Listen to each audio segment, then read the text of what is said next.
ராமலிங்காவயம்.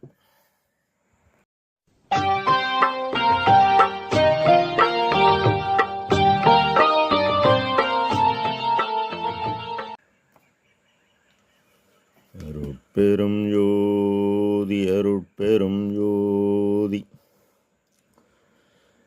தனிப்பெரும் கருணை அருட்பெரும் ஜோதி எல்லா உயிர்களும் இன்புற்று வாழ்க, வள்ளல் மலரடி வாழ்க வாழ்க. திருச்சிற்றம்பலம். அருட்பெருஞ்சோதி ஆண்டவரின் பரிபூரண அருளை பெற்ற அருட்பிரகாச எம்பெருமானின் திருவடிகளை மனமொழிமையால் போற்றி பணிகின்றேன் தயவுடன்.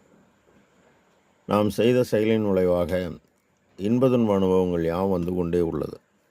அவ்வாறு வருகின்ற துன்பம் யாவும் பொறுத்து எல்லா உயிரும் இன்பமாக வாழ எண்ணி நாம் செயல்பட்டாலே நமக்கு ஆன்மலாபம் கூடும். நம் பெருமான் பாமாலை ஏற்றல் என்ற தலைப்பில் 2வது பாடலில் சொல்லுகின்ற என் சிறுவாய் சொல்மாலை அத்தனையும் வெல்லுகின்ற தும்பை என்றே மேலணிந்தான்,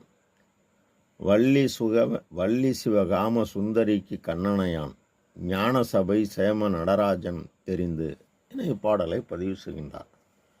சொல்லுகின்ற என் சிறுவாய் சொன்மாலை அத்தனையும் என்கின்றார்.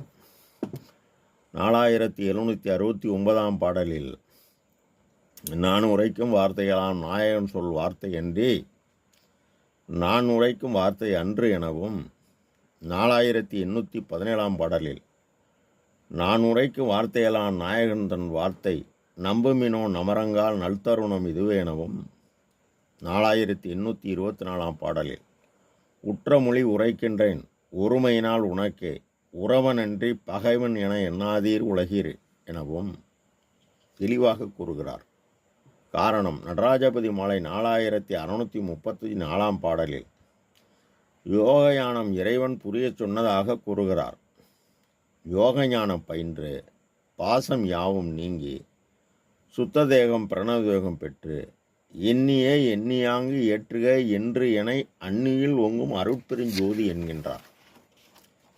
வள்ளியாகிய பெண்ணிடை மனம் சி அகர ஆன்ம ஒளி இயக்க வா உகரமாகிய காட்டின் இயக்கம் ஜீவகாருண்யம் பலகாலம் செய்து இப்போ அகரமும் உகரமும் அழியா சிகரமும் ஆகிய இறைவனை அடைய தயவால் வா வகரமாகிய பேராற்றல் எனும் அருட்சக்தியை காம விருப்பு வெறுப்பு அற்ற நிலையில் சுந்தரிக்கு அழகு கண்ணனையான் யாரெனில் கடவுளை ஆன்ம அறிவை கொண்டே அறிய வேண்டும்.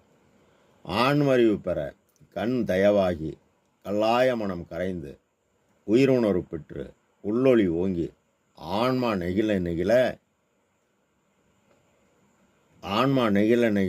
உயிர் ஒளி ஓங்கணும்.